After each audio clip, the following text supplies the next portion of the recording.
After a tense lunch with Justin Hunt, where veiled threats and hidden agendas simmered beneath the surface, I rushed to Cherry's school.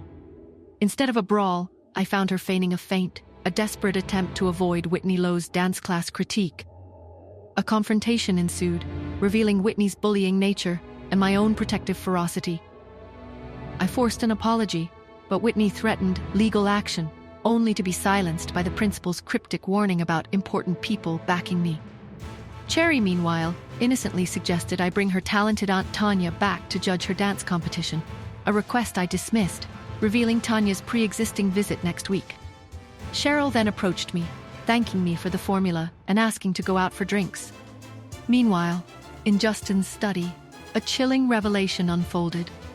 Chester discovered encrypted communications and access log anomalies, indicating someone was targeting the research intended for Pete's future. Suspicion fell on their uncle, driven by ambition and a desire to seize Pete's inheritance. Chester suggested I could be an ally, but Justin, wary of my past and protective of Pete, refused to trust me. He vowed to tighten security and investigate the threat within their own family. So who are these important people who hold sway over the school principal? What exactly is the research that's so vital to Pete's inheritance? And why is their uncle so desperate to steal it? Will Justin finally accept that he needs help to protect Pete? And most importantly, what will happen when Tanya arrives next week? And what secrets will she bring with her?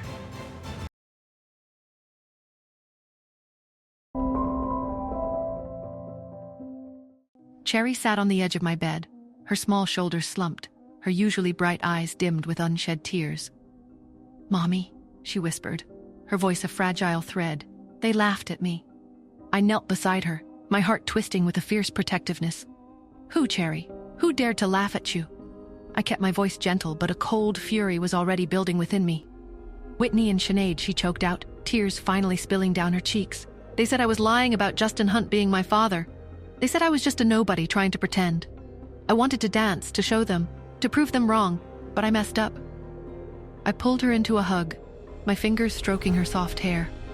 "Oh, my sweet girl, their words are empty, Cherry. They're cruel and small.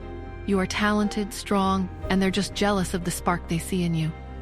I felt a bitter taste in my mouth, the familiar sting of injustice. "But I need to show them," she insisted, her small fists clenching, her voice gaining a desperate edge. "I need to make them regret it. I need to make them see that I'm not just some kid they can push around. And you will," I promised, my voice firm, laced with a quiet determination.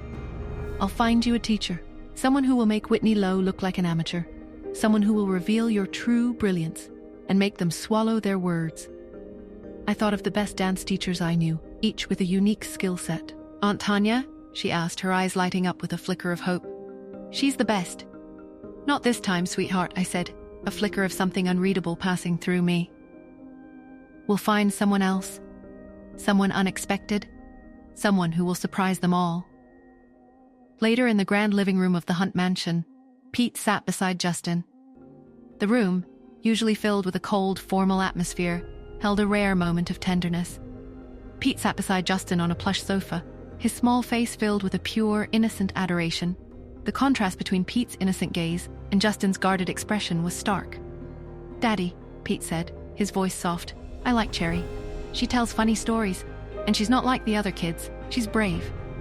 Justin's expression softened, but a shadow of worry lingered in his eyes, a darkness that seemed to deepen with every passing moment. "I know, Pete, but you have to understand. I'm trying to protect you. Not everyone is as kind as Cherry. Some people have other motives." Pete's brow furrowed, his innocent eyes questioning. "Protect me from what, Daddy? From who?" Justin's jaw tightened, his gaze hardening as if he was looking at an invisible enemy. "It's complicated, Pete. There are people who might try to hurt you, people who want what you have, what you represent. But I won't let that happen. I'll always keep you safe." His voice was heavy, full of a pain he couldn't quite decipher, a fierce possessiveness that bordered on desperation. He looked at his son with a raw, almost desperate protectiveness, as if Pete was the most precious thing in the world, a fragile treasure he held close to his heart, a treasure he would defend with his life. As I was leaving the living room, Sheril approached me, her eyes bright. "Nora!" she exclaimed, her voice cheerful. "Don't forget, you promised to take me out for drinks. I'm really looking forward to it. I smiled, though my mind was still racing with worry about Cherry and Justin. Of course, Sheril. I haven't forgotten. Let's do it tomorrow night, okay? Sheril's smile widened. Perfect. It's a date. I stepped outside the mansion. I needed a moment alone to clear my mind and focus on the task ahead. I headed towards a nearby park, a place I often sought for solitude. As I walked, my phone buzzed, a familiar tune signaling an incoming call. I pulled it out of my pocket and saw Solo's name displayed on the screen.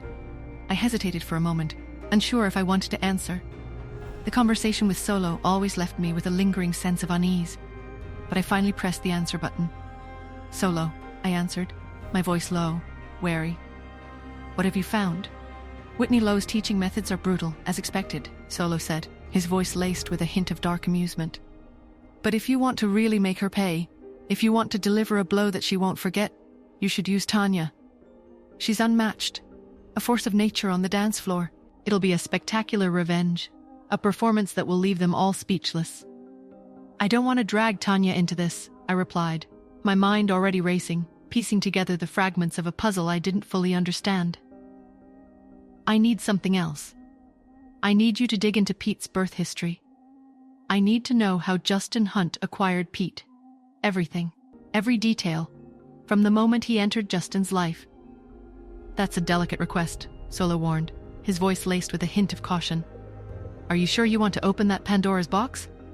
Some secrets are best left buried. Yes, I said, my voice firm, unwavering. I need to understand. I need to know the truth, no matter how dark it might be.